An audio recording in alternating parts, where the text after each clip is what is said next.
My name is Holly Sinclair, and I'm 34 years old. 18 months ago, my father slid a piece of paper across the table and said, "Sign this. Sell the house to Madison for $250,000, or from today, you are no longer part of this family." 250,000 for a house worth $750,000. The house my grandmother left me, her only grandchild who stayed by her side for the last 5 years of her life. They thought I would cry. They thought I would crumble. What they didn't know was that before that family meeting even took place, I had already made a phone call to the CEO of the company where my sister works. Before I continue, if you find this story worth watching, please take a moment to like and subscribe, but only if you genuinely enjoy it. And if you'd like, drop a comment telling me where you're watching from and what time it is there. Let me start from the day my grandmother passed away. Growing up in the Sinclair household meant living in Madison's shadow. My parents never hid their preference. At dinner tables, during holidays, in front of relatives, the comparisons were constant. Madison was the golden child, ambitious, driven, destined for greatness. I was the afterthought. "Madison will go far," my mother used to say, her eyes bright with pride. "And Holly, well, at least she's kind-hearted, as if that were a consolation prize." When I chose to become an elementary school teacher, my father's disappointment was palpable. He stopped asking about my work entirely. No more "how's the job?" No more "any promotions coming up?" Just silence where interest should have been. But when Madison landed her position at Mercer and Associates, a prestigious real estate development firm, my parents couldn't stop talking about it. They told every aunt, every uncle, every neighbor who would listen. Their younger daughter was climbing the corporate ladder. Their younger daughter was going places. At family gatherings, the pattern was always the same. Everyone would crowd around Madison, asking about her latest deals, her corner office, her company car. And me? I sat at the edge of the conversation, invisible. "So Madison, tell us about that new project downtown," Uncle Robert would say. No one ever asked what I was teaching that semester. No one wondered about the students whose lives I was shaping. To them, teaching children to read wasn't an accomplishment worth discussing. The first sign I was being dismissed happened so gradually I almost missed it. Somewhere along the way, I had become furniture in my own family, present but unnoticed, functional but unremarkable. I accepted it then. I wouldn't accept it forever. Grandmother Eleanor was different. She saw me, really saw me, when no one else bothered to look. Every Sunday afternoon, I'd drive to her Victorian house on Maple Street, and we'd sit on her porch drinking sweet tea while she told stories about her youth. "You remind me of myself, Holly," she once said. Quiet strength. People underestimate that. When the doctors diagnosed her with stage 4 pancreatic cancer, everything changed. They gave her 18 months, maybe 2 years if she was lucky. Madison was too busy to visit. A new project at work, an important client dinner, a conference in Chicago. There was always something more pressing than a dying grandmother. My parents came once, stayed for 45 minutes, and never returned. "It's too hard to see her like this," my mother explained over the phone, as if their discomfort mattered more than Grandma's loneliness. So I made a choice. I took a leave of absence from teaching. I moved into the guest bedroom of that Victorian house. For 5 years, I was there, administering medications, cooking her favorite meals, holding her hand through the long nights when the pain was unbearable. My mother called once during that time, not to ask how Grandma was doing, not to offer help. "You're wasting your time, Holly," she said. "It's not like she has anything to leave you." I hung up without responding. Grandma Eleanor passed away on a Tuesday morning in April, the sunrise painting her bedroom in shades of gold. Her hand was in mine. She was smiling. "I've prepared everything for you," she whispered, her voice barely audible. "Don't let anyone take it away." I didn't understand those words, not until the lawyer read her will. The reading took place in a downtown law office 3 weeks after the funeral.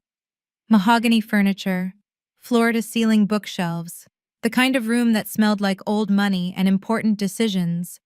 My parents sat on one side of the conference table, Madison on the other. I took the chair nearest the door. Mr. Patterson, Grandma's attorney, cleared his throat and began reading. I, Eleanor Marie Whitmore, being of sound mind and body, hereby bequeath my property located at 847 Maple Street to my granddaughter, Holly Elizabeth Sinclair, the only one who stayed when everyone else left. The silence that followed was deafening. My father's face went pale. My mother's mouth fell open. But it was Madison's reaction that I remember most vividly, her perfectly manicured fingers curling into fists, her jaw tightening with barely contained rage. "There must be some mistake," Madison said, her voice sharp.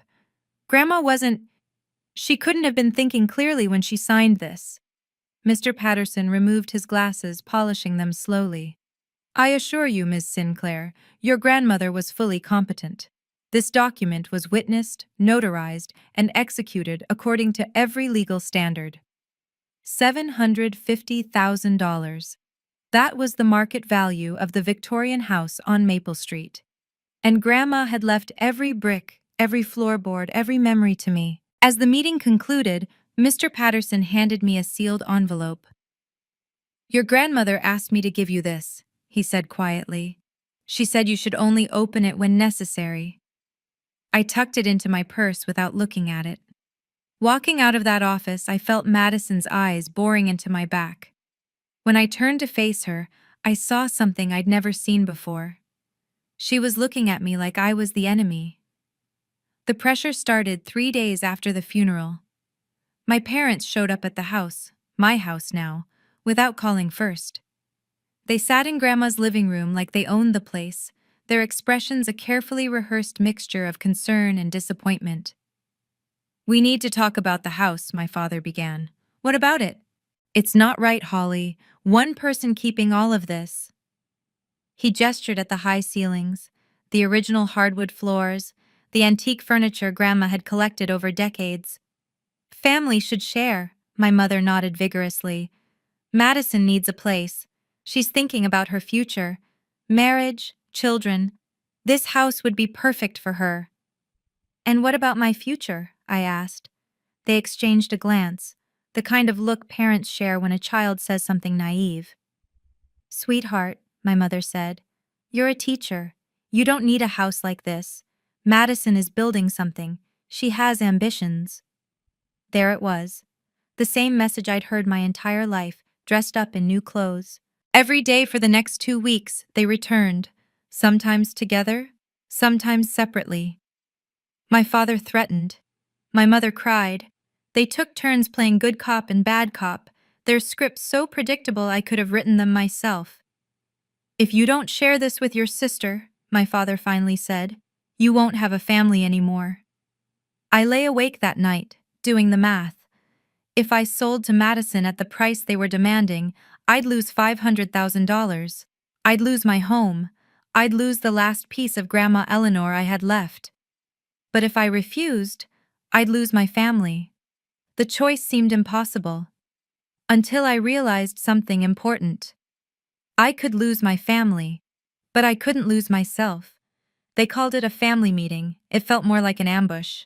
My parents arrived at 7 sharp, settling into the living room chairs like judges taking their seats. Madison showed up 20 minutes late, breezing through the front door in a designer blazer that probably cost more than my monthly salary. She didn't apologize for her tardiness. People like Madison never do. "Let's get this over with," she said, not bothering to sit. "I have a dinner at 9. My father pulled out a document, a sales agreement, already drafted. "Here's what's going to happen, Holly. You sign this. You sell the house to Madison for $250,000. We put this whole mess behind us." I looked at the number, then I looked at my father. "The market value is $750,000, Madison laughed. It wasn't a pleasant sound. "Market value? Holly, do you even know what that means?" She crossed her arms. "Have you ever sold a house? Have you ever negotiated a real estate deal? I work in this industry. Trust me, $250 is generous. It's 1/3 of what the house is worth." "It's family price," my mother interjected. That's how families work. The conversation circled like a predator around wounded prey. Every time I raised an objection, they had a counter. Every time I stood my ground, they pushed harder. This is a family decision, my father said finally. But this is my house. Madison stepped closer, her heels clicking against Grandma's hardwood floors. It was Grandma's house. You just happened to be standing in it when she died. I was there for 5 years, Madison, and I had a career to build. Some of us have real responsibilities. She mentioned something about a project that required the house. She didn't elaborate. I didn't ask. After Madison and my father left, my mother stayed behind. She waited until their cars pulled away, then turned to me with tears already forming in her eyes. I'd seen this performance before, at school plays, at graduations, whenever she needed something from me. Holly, baby, can we talk? Just us? I gestured to the couch. She sat, dabbing at her eyes with a tissue she'd conveniently brought. You're tearing this family apart, she said. Do you understand that? Everything your father and I built, everything we sacrificed, you're throwing it all away for a building. It's not just a building, Mom. It's Grandma's home. It's my home now. It's wood and nails. Her voice cracked perfectly on cue. Family is blood. Family is forever. This house will crumble someday. But family is supposed to last. She reached for my hand. I let her take it. Don't you remember all those nights I stayed up with you when you were sick? Don't you remember how hard we worked to give you a good life? And this is how you repay us? The guilt rose in my chest like bile. She knew exactly which buttons to push. She'd been pushing them my whole life. I love you, Mom. I love this family, but I can't sell something Grandma trusted me to protect. Her expression shifted. The tears dried up faster than they'd appeared. I'm giving you 1 week, Holly.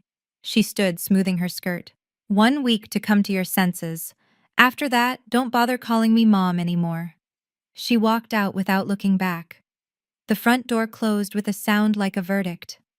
I sat alone in Grandma's living room, surrounded by her furniture, her photographs, her memory. And I wondered if keeping this house would cost me everything else.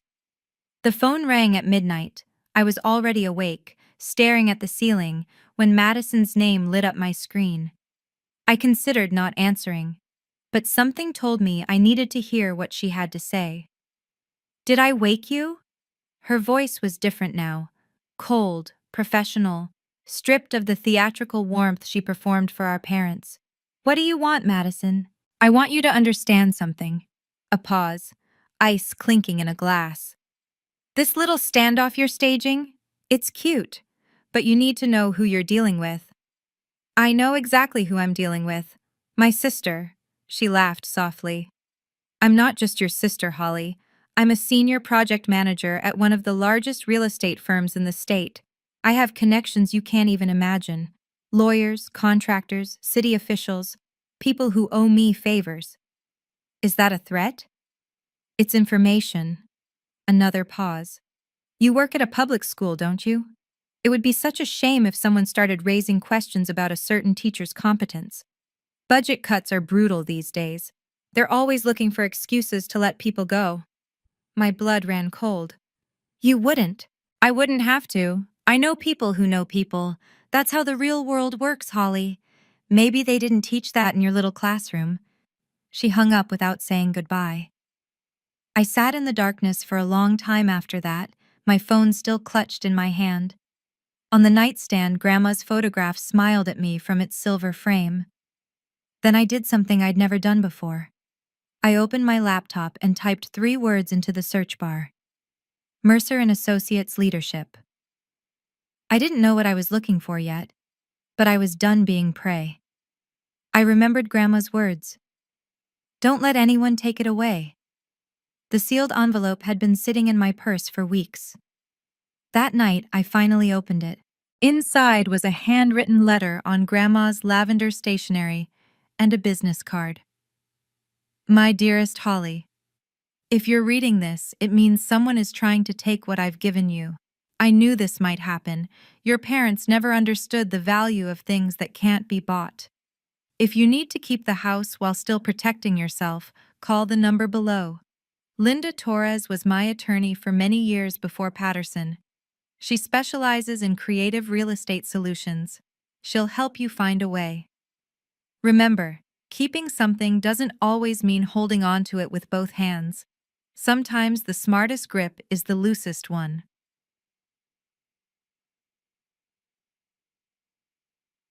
All my love. Grandma Eleanor. Linda Torres. The name was vaguely familiar. A friend from college, maybe? I'd lost touch with so many people over the years. I called the next morning. Holly Sinclair? Linda's voice was warm but professional. Eleanor told me you might reach out someday. I'm glad you did. I need help. My family is trying to force me to sell my grandmother's house for a fraction of its value. Tell me everything. I did. Every threat, every manipulation, every midnight phone call. When I finished, Linda was quiet for a moment. Have you ever heard of a sale-leaseback agreement? No. It's simple, really. You sell the property at full market value, but you negotiate a long-term lease as part of the deal. The buyer gets an investment property, you get the money and the right to keep living there. My heart began to beat faster. But who would buy a house where the seller still lives? Linda's answer changed everything. Tell me, Linda said, where exactly is your grandmother's house? 847 Maple Street, the Victorian district. Silence on the other end. Then a low whistle. Holly, are you sitting down? Why? Because I just had a very interesting meeting last week. Mercer and Associates, one of the biggest real estate development firms in the region, is actively searching for a property in your exact neighborhood. My stomach dropped. Mercer and Associates, that's your sister's company. Yes, I know. Linda's voice carried a hint of something I couldn't quite identify. Amusement, maybe. Their CEO, Jonathan Mercer, wants to establish a satellite office on that side of town. High-end residential conversion. Your grandmother's house would be perfect. The irony wasn't lost on me. Madison worked for a company whose CEO was looking for exactly what I had. What's Mercer like? I asked. Strictly professional. Hates drama, especially personal drama. He's the kind of man who evaluates everything through a business lens. If a deal makes sense, he does it. If it doesn't, he walks away. Emotion doesn't factor into his decisions. I thought about Madison's threats, her connections, her certainty that she could make my life miserable. If Mercer buys my house, I said slowly, Madison would have to work there. Every week, from what I understand. He wants the satellite office to handle regional accounts. Project managers would rotate through regularly. The poetic justice of it was almost too perfect. Madison demanding my home, then being forced to report to it under her boss's authority. This isn't revenge, I said, more to myself than to Linda. No, it isn't. It's business. I could hear her smile through the phone. And it's a damn good deal for everyone involved. Well, almost everyone. Set up the meeting. My parents chose the nuclear option. They called it a family dinner. But what they really wanted was an audience for my public humiliation. Aunts, uncles, cousins, everyone gathered at my parents' house on a Saturday evening, the table set with Grandma's china. The irony of that particular choice wasn't lost on me. Halfway through the main course, my father stood up. He clinked his wine glass with a fork, commanding attention like a general addressing his troops. I want to discuss something important, he announced, something that affects all of us. The room fell silent, forks paused mid-air, eyes turned to him. As most of you know, my mother left her house to Holly. He paused, letting the words settle. What you may not know is that Holly has refused to share it with Madison. She's chosen a building over her own family. Murmurs rippled through the room. Disapproving glances landed on me like physical weights. My mother began to cry, loud, theatrical sobs that drew sympathetic looks from the relatives. She's changed since Eleanor passed, Mom wailed. I don't even recognize my own daughter anymore. Aunt Carol reached over to pat her hand. That's terrible, Patricia. Just terrible. Uncle Robert shook his head at me. Holly, you should really think about family. Madison needs that house for her future. She has plans. Plans for marriage, my mother added. Children. A life. And there it was. The implication that my life, my teaching career, my 5 years of caregiving amounted to nothing worth considering. Holly, my father said, his voice hard. Everyone in this room knows what the right thing to do is. 18 pairs of eyes stared at me, waiting for surrender. I felt very small and very alone. But I also felt something else. Something I'd never felt before. Clarity. Madison wasn't finished. She stood up from her chair, smoothing her designer dress, and walked slowly around the table until she was standing directly behind me. I felt her shadow fall across my shoulders. Let me explain something to everyone here, she said, her voice carrying the confidence of someone who'd never been told no. My sister is a school teacher. She teaches children how to color inside the lines and sing the alphabet song. Scattered laughter, condescending smiles. She doesn't understand real estate. She doesn't understand investments. She doesn't understand anything about building wealth or planning for the future. Madison placed a hand on my shoulder, the gesture of a superior addressing an underling. Holly was lucky enough to be in the right place at the right time when Grandma got sick. That's all. I was there for 5 years, I said quietly. Anyone could have done what you did, changed some bed sheets, made some soup. Madison shrugged. It's not exactly brain surgery. Aunt Carol nodded vigorously. Uncle Robert murmured agreement. I looked around the table at these people who shared my blood, who had known me since childhood, who were now treating me like a stranger, or worse, like a villain. And suddenly I understood. This wasn't about the house. It had never been about the house. Madison didn't want Grandma's property because she needed it. She wanted it because I had it. Because for the first time in our lives, I possessed something she couldn't have. And that was intolerable to her. You think you won something, Madison whispered, low enough that only I could hear. But you have no idea who you're playing against. This is my game, Holly, and I always win. I said nothing. But inside, something shifted. The fear dissolved. In its place was steel. I stood up. No dramatic speech, no tearful defense, just the simple act of rising from my chair while 18 people watched in stunned silence. I looked at my father first, then my mother, then Madison. Then slowly I let my gaze travel around the entire table, face by face, relative by relative. Thank you, I said, my voice steady. Thank you all for showing me exactly where I stand in this family. Holly, sit down, my father commanded. No. The word hung in the air like a foreign object. When had anyone in this room ever heard me say no? I walked toward the door. Behind me, I heard chairs scraping, voices rising in protest, my mother calling my name with practiced desperation. I didn't turn around.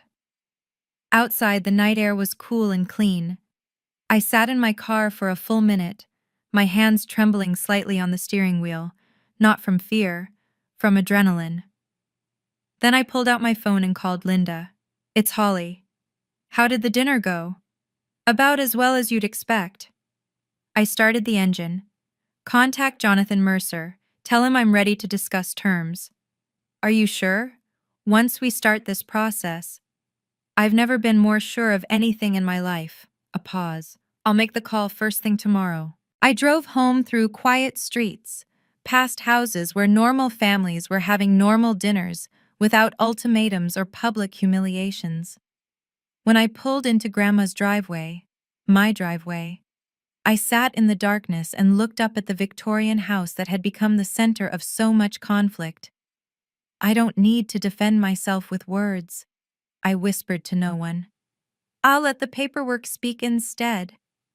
2 weeks later, Jonathan Mercer sat across from me in my living room. I want to pause here for a moment. If you've ever been dismissed by your own family because of the choices you made, Whether it was your career, your partner, or anything else, drop the word boundary in the comments below. I need to know I'm not alone in this. And if you're curious about what happens when Madison's CEO walks through my door, stay with me. The best part is coming. Jonathan Mercer was not what I expected. Tall, silver-haired, with the kind of presence that filled a room without trying. He wore a charcoal suit that probably cost more than my car, but his handshake was surprisingly warm. "Ms. Sinclair," he said, surveying Grandma's living room with professional interest. "This is quite a property. Victorian architecture, original moldings, exceptional location. I can see why your grandmother loved it. She spent 43 years here, and you spent 5 of those years caring for her." He turned to face me. "That kind of dedication is rare. I respect it." We walked through this house together. The formal dining room, the library with its floor-to-ceiling bookshelves, the sunroom that overlooked the garden. Mercer asked thoughtful questions about the property's history, its maintenance, its potential. When the tour was complete, we settled into chairs across from each other. "Linda explained your proposal," he said.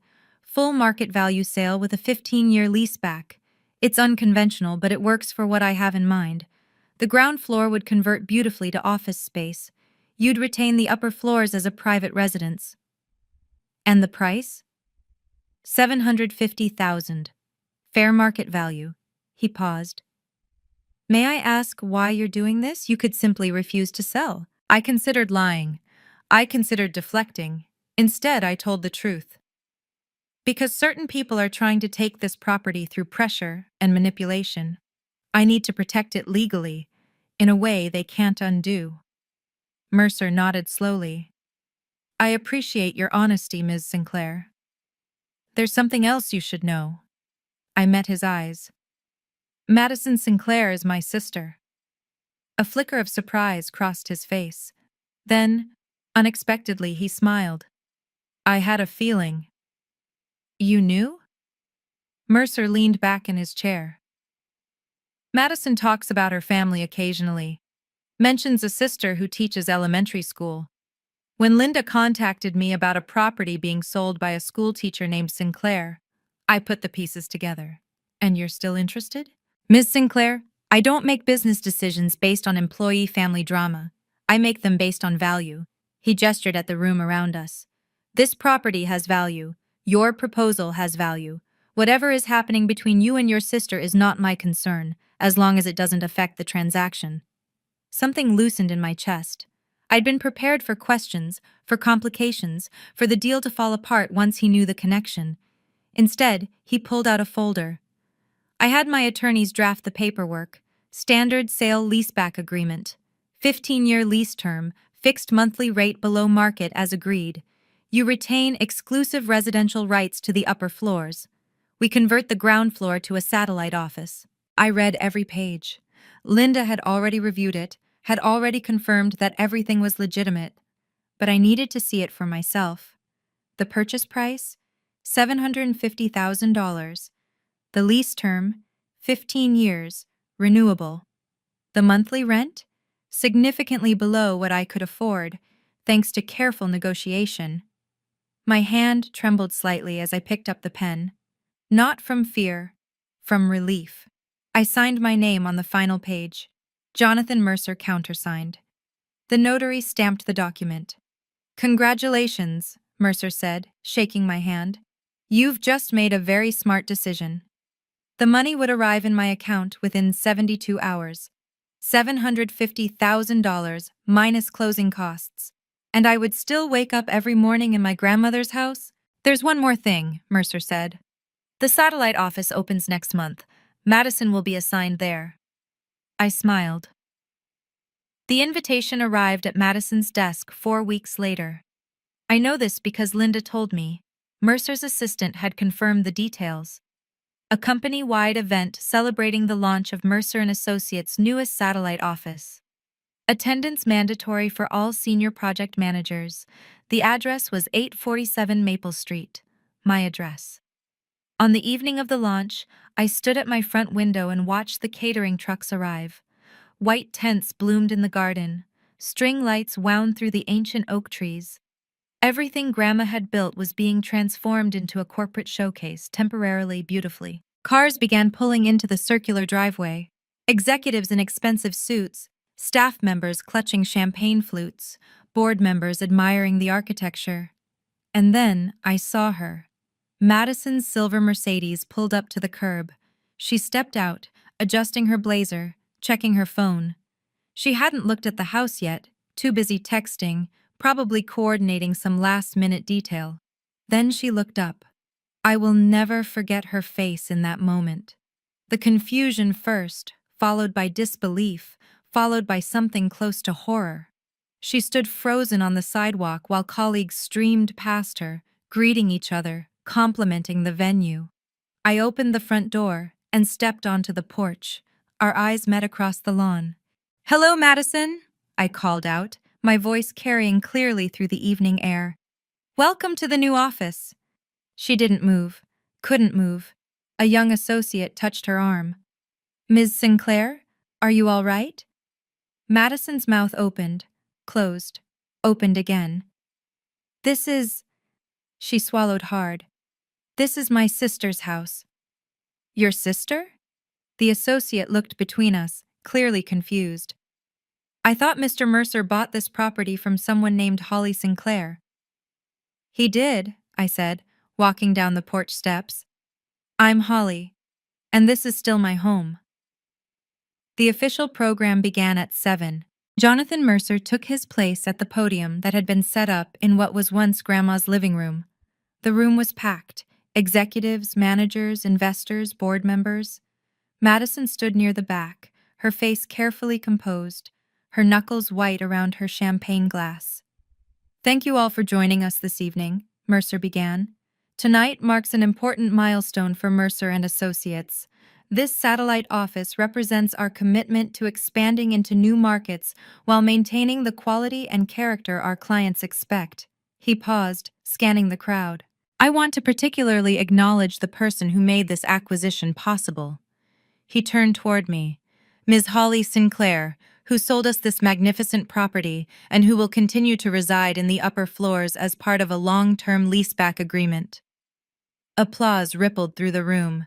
I nodded in acknowledgement, acutely aware of Madison's gaze burning into my back. "Ms. Sinclair demonstrated exceptional professionalism and business acumen throughout our negotiations," Mercer continued. "Her grandmother maintained this property beautifully for over 4 decades, and I'm pleased that we've structured a deal that honors that legacy while serving our company's needs." The applause grew louder. Several executives approached me afterward to shake my hand, to compliment the house, to express admiration for the creative deal structure. And through it all, Madison stood motionless. When Mercer made his final announcement that senior project managers would rotate through this office on a weekly basis, with Madison heading the regional accounts division, I heard someone gasp. Madison's colleagues turned to look at her with new expressions, curious, knowing. "Isn't this your sister's house?" someone whispered. Madison didn't answer.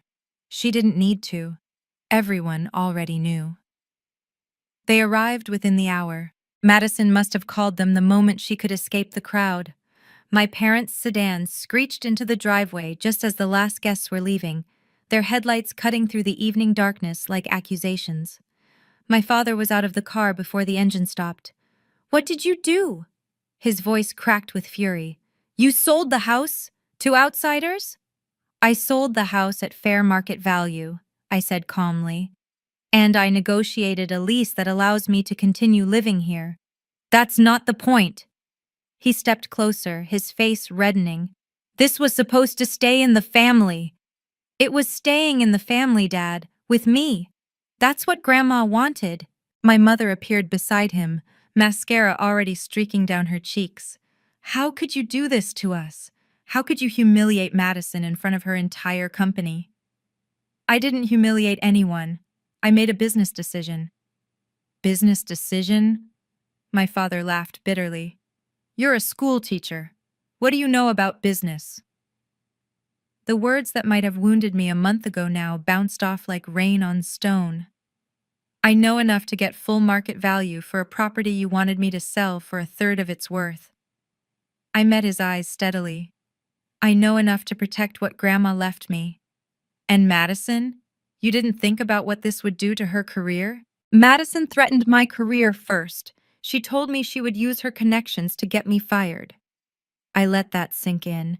I simply made sure I had options. My parents exchanged a glance.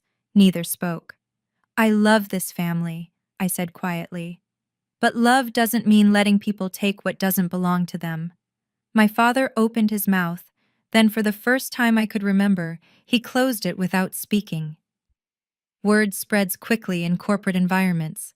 Within a week, everyone at Mercer and Associates knew the story. The ambitious project manager, who had tried to pressure her own sister out of an inherited home. The sister who had quietly sold the property to their mutual employer. The poetic justice of Madison now reporting to work at the very address she had demanded be surrendered to her. Madison couldn't complain to HR. There was nothing to complain about. She couldn't appeal to Mercer. He had already made his admiration for my business acumen publicly known. She couldn't even avoid the satellite office, since Mercer had specifically assigned her to the regional accounts division housed there. Every Tuesday and Thursday, Madison's car pulled into my driveway at 8:45 a.m. I made a point of being visible, watering the garden as she walked past, collecting my mail from the box near the entrance, drinking coffee on the porch while she hurried toward the converted office space on the ground floor. We never spoke, but we didn't need to. Her colleagues noticed everything. The whispered conversations that stopped when she approached. The subtle glances exchanged behind her back. The shift in how people treated her. No longer the rising star, but the woman whose family drama had become office legend. "Is that really your sister's house?" I overheard a junior associate ask her once. Madison's response was clipped. "It's company property." "But she still lives here." "That's so awkward." Madison didn't answer, didn't. The worst part for her, I think, wasn't the professional embarrassment. It was the loss of control. She had spent her entire life accumulating power, cultivating influence, building a reputation as someone who always got what she wanted. And here was proof, twice a week, that she didn't. My parents stopped calling. For 3 months, there was nothing. No demands, no guilt trips, no surprise visits. The silence was strange at first. I had grown so accustomed to their constant pressure that its absence felt like a phantom limb. I didn't reach out. They needed space to process what had happened, and I needed space to heal from what they had done. Then, on a Sunday morning in October, my phone rang. "Holly?" My mother's voice was different, smaller somehow, less certain. "Hi, Mom." A long pause. I could hear her breathing, could almost feel her wrestling with words she wasn't used to saying.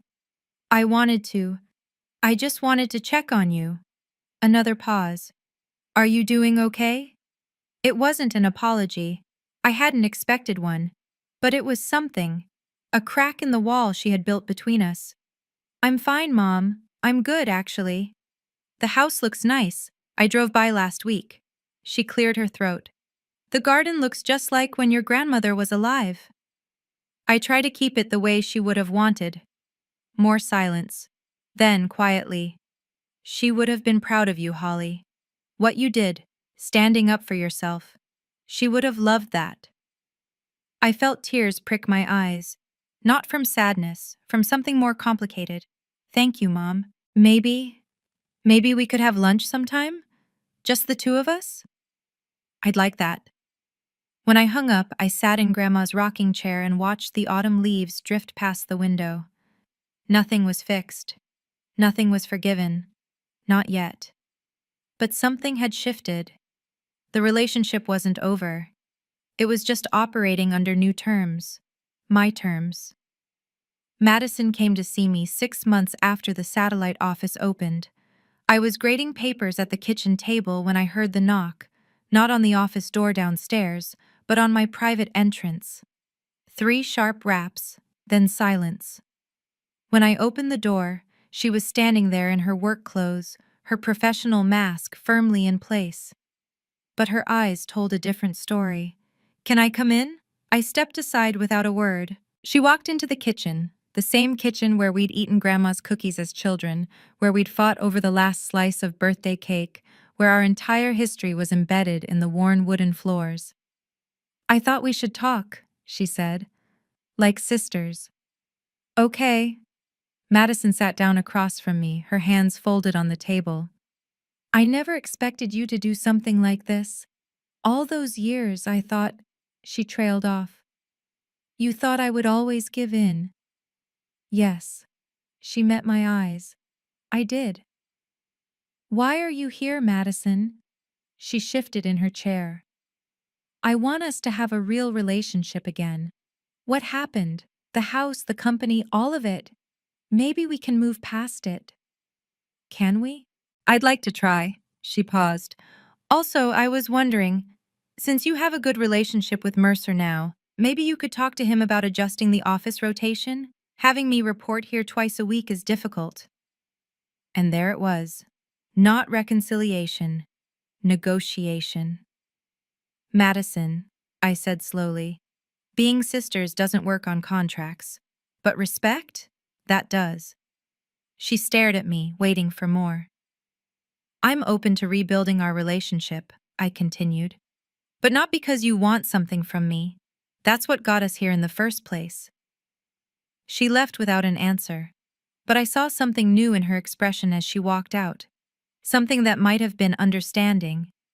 "Now I want to ask you something. If you were in my shoes, what would you have done?" Drop an A in the comments if you would forgive and try to rebuild the relationship completely. Drop a B if you would keep your distance like I did. And if you want to hear more stories like this, hit that subscribe button.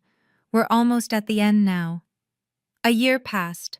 I still teach elementary school. I still grade papers at Grandma's kitchen table. I still wake up every morning in the house where she loved me when no one else would. But everything is different now. The ground floor hums with activity during business hours, phones ringing, keyboards clicking, meetings taking place in the room where Grandma used to host her book club. Then 5 o'clock comes, and the silence returns. My silence. My peace. I kept everything that mattered. Her rocking chair sits by the window where it always did. Her cookbook, stained with decades of meals, still leans against the counter. The lavender sachets she made every spring still scent my closet. Sometimes, in the quiet hours of early morning, I swear I can feel her presence. Not as a ghost, nothing so dramatic. More like an echo of love that soaked into these walls over 43 years and never quite faded. $750,000 sits in my investment account. Security I never imagined having, freedom I never knew I needed. And yet money isn't the victory. The victory is walking through my own front door without fear. The victory is knowing that no one can force me out of what's rightfully mine. The victory is understanding, finally, that my worth was never determined by my parents' approval or Madison's achievements. Grandma knew that. She always knew. "You remind me of myself, Holly. Quiet strength." I understand now what she meant. Quiet strength isn't about shouting louder than everyone else. It's about knowing your value so deeply that no one can convince you to sell it short. She didn't just leave me a house. She left me a blueprint for how to protect myself. People ask me sometimes if I regret what happened, if I wish things had gone differently with my family, if the price of keeping this house was worth paying. Here's what I tell them. I didn't cut ties with my family. I didn't burn bridges or issue ultimatums of my own. I simply changed the terms of our relationship. For the first time in 34 years, those terms favor me. My mother and I have lunch once a month now. She doesn't apologize for what happened, not in words anyway. But she asks about my students. She remembers their names. She listens when I talk. My father keeps his distance. I suspect his pride is still wounded. Maybe it always will be. But he nods when he sees me. And once, at Christmas, He said my grandmother would have been proud of how I maintain her garden. Madison and I exist in a careful truce. We're not friends, we may never be. But when she walks past my porch on her way to the office, she sometimes waves. And I wave back. Is that forgiveness? I don't know. Maybe it's something more complicated. Something that doesn't fit neatly into a single word. What I do know is this. The most powerful response to injustice isn't anger. It isn't revenge. It isn't even confrontation. It's a decision made with clarity, executed with precision, and defended with absolute certainty. My grandmother understood that. She gave me the tools, the connections, and the courage to protect what she built. And in the end, the strongest boundary I could set wasn't a wall. It was a contract. If you take nothing else from my story, take this.